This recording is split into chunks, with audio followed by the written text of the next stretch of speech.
In the late 1980s, a strange-looking sports car quietly rolled out of a small British factory. It looked fast, sounded serious, and had a name most people had never heard before: Panther Solo 2. This car was not built by one of the big companies. It came from Panther Car Company, a small manufacturer known more for its retro-styled cars than high-tech performance machines. What made the Solo 2 interesting was not just its shape, but the story behind it. One full of quick changes, big ambitions, and a few engineering problems nobody really expected. The story began back in 1984 when Panther launched the first version, the Panther Solo 1. It was a small, mid-engined, rear-wheel drive car that used a 1.6-liter Ford CVH engine. That was the same type of engine you could find in an ordinary Ford Escort. But that same year, Toyota came out with the MR2, which made the Solo 1 look old-fashioned almost instantly. Panther's owner, young Chul Kim, was not happy. He wanted something better. So, the company began work on a completely new version, the Panther Solo 2. To design it, Panther hired Ken Greenlee, who was also known for his work on other British cars. He came up with a modern 2+2 coupe that looked aerodynamic and had sharp lines. It was longer and wider than the first Solo and had space for 4 people, if the 2 in the back were small enough. The Solo 2 made its public debut at the 1987 Frankfurt Motor Show, and it definitely got attention. Underneath the body, the Solo 2 was a lot more advanced than people expected.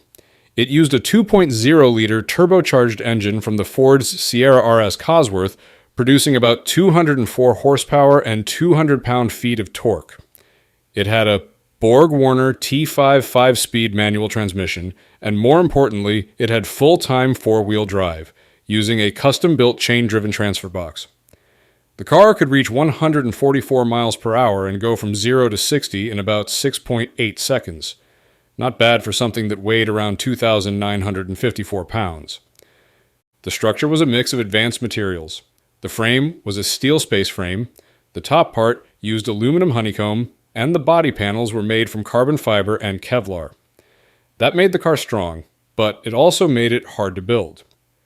Some panels did not cure properly, and there were problems with how the paint stuck. On top of that, the custom 4-wheel drive system had reliability issues, especially under pressure. By the time Panther was bought by SsangYong, a company based in South Korea, the project was already in trouble. Production moved to a different facility, but things did not improve. Only around 13 to 25 cars were ever built between 1989 and 1991. Most of them were sold in the United Kingdom, and today, only a few are still known to exist. The Panther Solo 2 was a bold idea that came from a small company trying to punch above its weight. It never became a hit, but it showed that even the smallest car makers could dream big, even if the results were not perfect.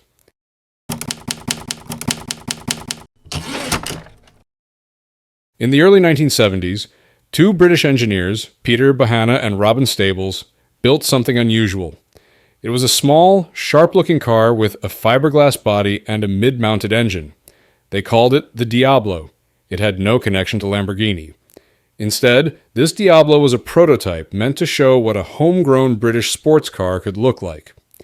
It had a 1.5-liter engine from British Motor Corporation, a tubular space frame chassis, and a shape that looked fast even when standing still. Soon, AC cars, best known for the AC Ace and later the Shelby Cobra, took interest. In 1973, AC bought the rights to the Diablo. They gave the car a new steel perimeter chassis and swapped in a 3.0-liter Ford Essex V6 engine. The name changed too. Now it was called the AC3000ME, and it debuted that same year at the London Motor Show. But just because a car shows up at a motor show does not mean it is ready for the road. Getting the AC3000ME into production took 6 years. It was delayed by safety tests, production challenges, and changes to the design. Production finally began in 1979 in Thames Ditton, Surrey. But the world had changed since 1973. More powerful and more polished rivals now filled the sports car market. The 3000ME came with 138 horsepower and 174 pound-feet of torque. Its Ford V6 sat just behind the driver, and it pushed power to the rear wheels through a 5-speed manual gearbox. The gearbox itself was designed by AC but used parts from racing gear specialist Hewland. The car's body was made from fiberglass, and the total weight came to about 2,392 pounds. It could go from 0 to 60 miles per hour in about 8.5 seconds, and its top speed was around 120 miles per hour. But all was not smooth. The car had some handling issues, especially when pushed hard. The brakes and suspension design were also seen as outdated by the time it came out. Still, a small number of cars were sold, just over 70 units from the main AC plant before production was moved. In 1984, a new company called AC Scotland plc tried to restart things in Hillington, near Glasgow. They made around 30 more units and even worked on a Mark II version with an Alfa Romeo V6 engine and better suspension. But they ran out of money in 1985, and the project stopped again. Later, John Parsons and Aubrey Woods tried to save the idea. They renamed the car the Acaussi Signature and gave it a turbocharged Fiat twin-cam engine. Peter Stevens, who later styled the McLaren F1, even helped with a new design. The new version appeared at the 1988 Birmingham Motor Show, but did not get enough funding to go into production. Other ideas popped up. Carroll Shelby worked on a version for the United States market with a turbocharged Chrysler 2.2-liter engine. Ghia made a short rally version. Even Lincoln showed off a luxury sedan version called the Quicksilver. But none of them made it to the showroom. In total, about 104 AC 3000 ME units were built. Today, it remains one of Britain's most unusual and nearly forgotten sports cars.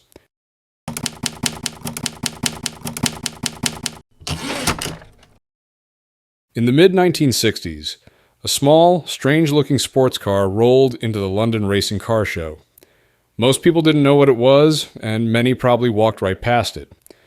But that little car, sitting low and wide like it had something to prove, was different. It looked like a toy made for racing, yet it wasn't built by any big company. It came from a tiny British firm. This was the 1966 Unipower GT, a car almost no one remembers, but one that tried to pack sports car dreams into something smaller than a Volkswagen Beetle. The Unipower GT started with two men, Ernie Unger, a racing car engineer, and Val Derbryan, a businessman. They wanted to build a sports car that was light, simple, and affordable. They also wanted it to be mid-engined, which was rare outside of racetracks back then. The design work was done by Ron Bradshaw, who had also worked on the famous Ford GT40. With that kind of experience, the Unipower ended up looking like a downsized supercar. Some people even called it a mini Miura. The car was built using a steel tubular space frame made by Arch Motors with a fiberglass body bolted on top. That body was produced by Specialized Moldings, while the trim and interior were done by Wood and Pickett, a coach builder known for customizing cars for celebrities. It had independent suspension all around, coilover dampers, and a unique braking system with twin master cylinders and a bias bar.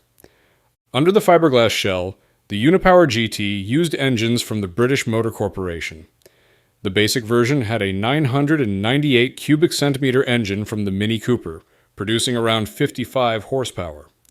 The more powerful version used a 1275 cubic centimeter Cooper S engine, making about 75 horsepower. A few models even had the rare Jackknight 5-speed gearbox, though most had a standard 4-speed manual. The engine sat transversely behind the seats, sending power to the rear wheels. Performance was surprisingly good for such a small car. The Unipower GT could reach around 115 miles per hour and did 0 to 60 in under 10 seconds, but what really mattered was the way it handled. Thanks to its mid-engine layout and lightweight, around 1,120 to 1,260 pounds, it was nimble and well-balanced. Production started in 1966 by Universal Power Drives Limited, or UPD. In 1968, the rights were transferred to UWF Automotive Engineering, who continued building the car until 1970. In total, only 73 cars were made, 49 right-hand drive and 24 left-hand drive. A handful were built for racing, including one called Chassis UWF 1007, which went to Le Mans in 1969. It was bright yellow, and the French nicknamed it La Puce Jaune, or the Yellow Flea. Though it didn't qualify, it still raced at Mugello and later got a Cosworth FVA engine. One of these rare cars ended up with Tim Carpenter, an engineer who found the very first Unipower GT in 1982. He restored it over 2 years, upgraded the engine to a 1398 cubic centimeter version, and used it both on road and track. The Unipower GT never became a success, but it was clever, unusual, and brave. It tried to bring race car design to everyday drivers. It did not have big power, but it had big ideas. Today, the few that survive are reminders of a time when small companies still dared to think differently.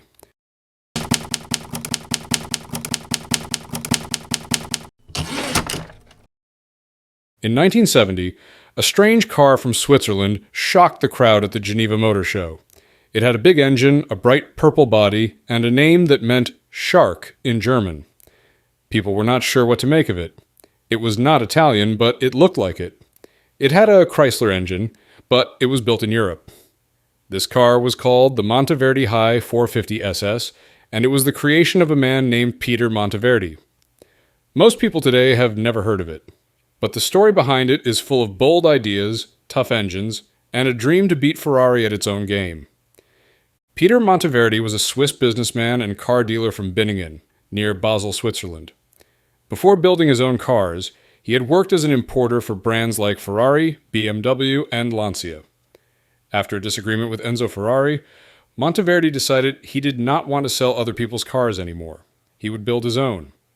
He founded Monteverdi Car Company in 1967 and started with luxury cars.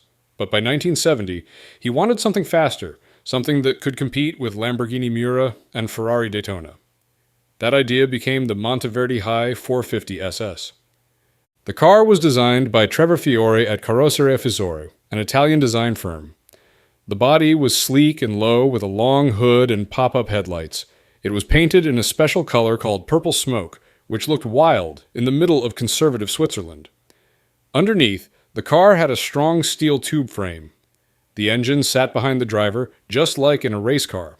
And this was not a small European engine either. It was a huge 7.0-liter Chrysler 426 Hemi V8 from the United States. The engine made 450 horsepower at 5,000 revolutions per minute and 490 pound-feet of torque. Monteverdi claimed the car could go over 180 miles per hour and reach 60 miles per hour in under 5 seconds. The power went through a ZF 5-speed manual transmission.